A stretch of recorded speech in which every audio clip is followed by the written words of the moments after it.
people miss miracles. They don't even see that they've happened there. And if we don't see things in life as a miracle often, then when bigger things come, we're not even expecting them. And I see people shut down. I give them the patience, and Maria may come in and Maria is having a down day today. I'd say to Maria, I need to give you a card, Maria. You better take this card. What's it say, Maria? Expect a miracle. I say, Maria, you're miserable today. Come on, Maria, you have to expect a miracle and life's going to change for you. So Maria would go away and come back in, and maybe 2 weeks later, Maria's miserable again. I'd say, Maria, have another card. You've already had one, you need another one. You're still miserable. What do you need to do? And it was a pattern interrupt to Maria, as an example, and Maria started to change the way she saw life. Prior to coming to the US last week, I had a call from a client who's been handing out Expect a Miracle cards for quite a number of years now, after receiving one from me. And he said that he's in a business group.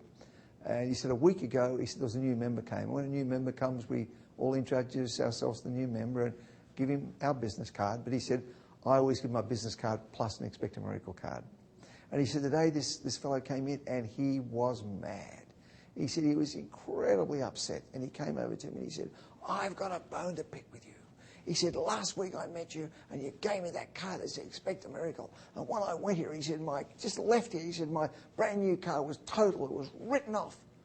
He said, I'm mad with you. He said, I could have been killed. He said, I had no idea the car was settled, how they got me out alive. And he said, well, what are you complaining about? He said, well, I've lost my new car. He said, well, the insurance company pay you out for another one? He said, yeah. He said, but you're here talking to me. You're alive. May that not be a miracle if they don't understand how you got out of it?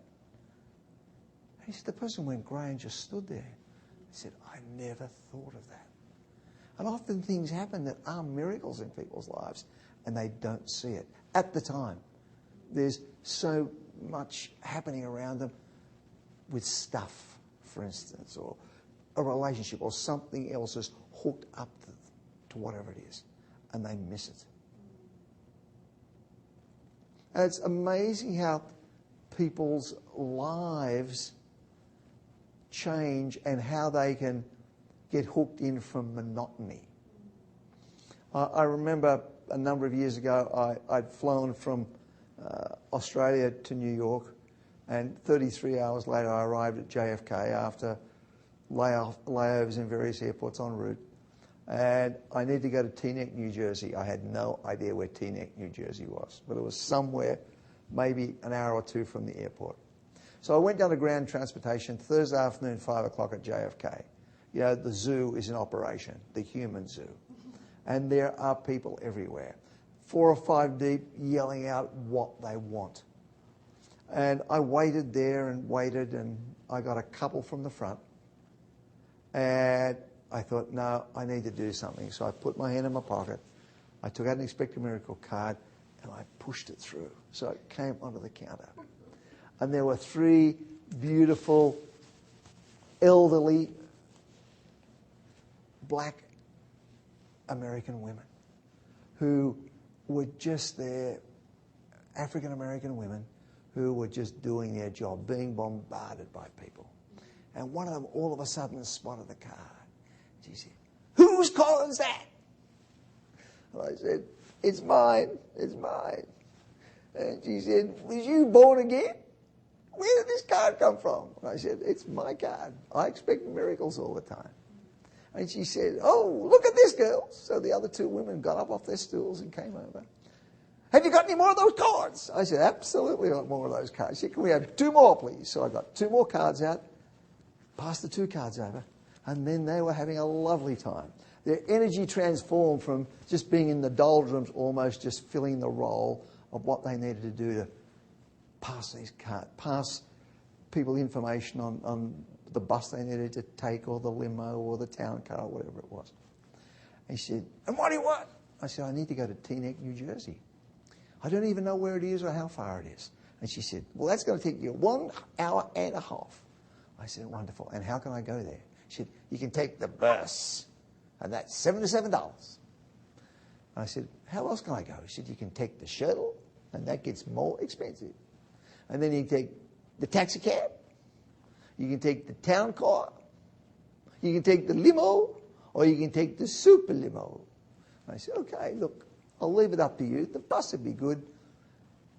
It's Wednesday afternoon. I don't have to be there. I don't start to speak till tomorrow night, Thursday evening. I'll take the bus and might have a tour and see some things on the way. That's fine. Okay, so they're away. Girls, get onto the phone. So they're all there. And everyone else is being ignored, which I didn't feel too good about, but they were really enthused about this car. So 5 or 10 minutes later, she comes back. She said, have I got a deal for you? She said, I got you the super limo for $77. And this was only a few months after 9/11. And, of course, a lot of companies, limo companies, the air travel was so reduced there for a number of months that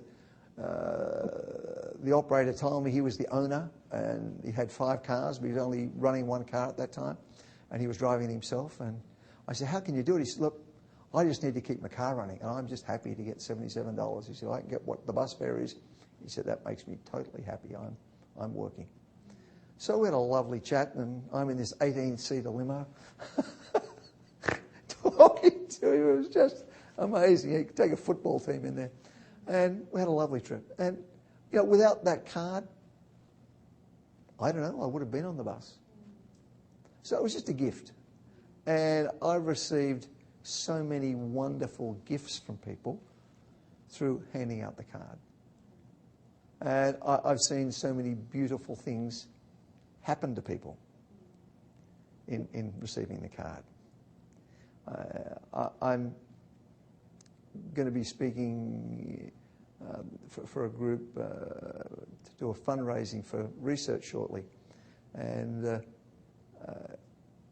was a very funny story came about a card again here that doing a fundraising event for this group in Australia last year, people were on the floor laughing. And it's just another beautiful story. And the particular work neuroemotional technique that I was connected with this lady, she was sent in to see me and by a friend of ours who was a top psychic who's passed on now. And from time to time, she sent patients to us who were just not responding to care anywhere. And she was a patient at the door and she said, look, just go in. If they feel there's something can be done, they'll tell you. If not, they'll tell you. And this lady came in and related a story to me, and she had been everywhere.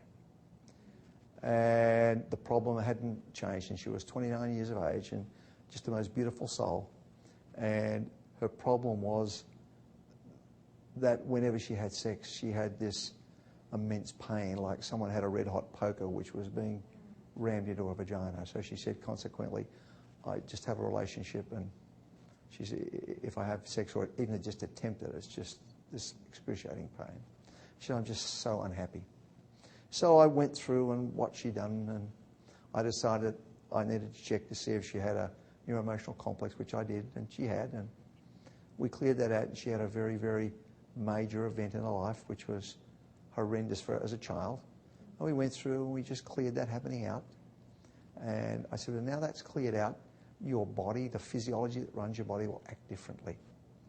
And I believe now that you could have sex and not experience that pain. So she left. At 9:30 that night, I received a phone call. And I answered the phone and said, hi, this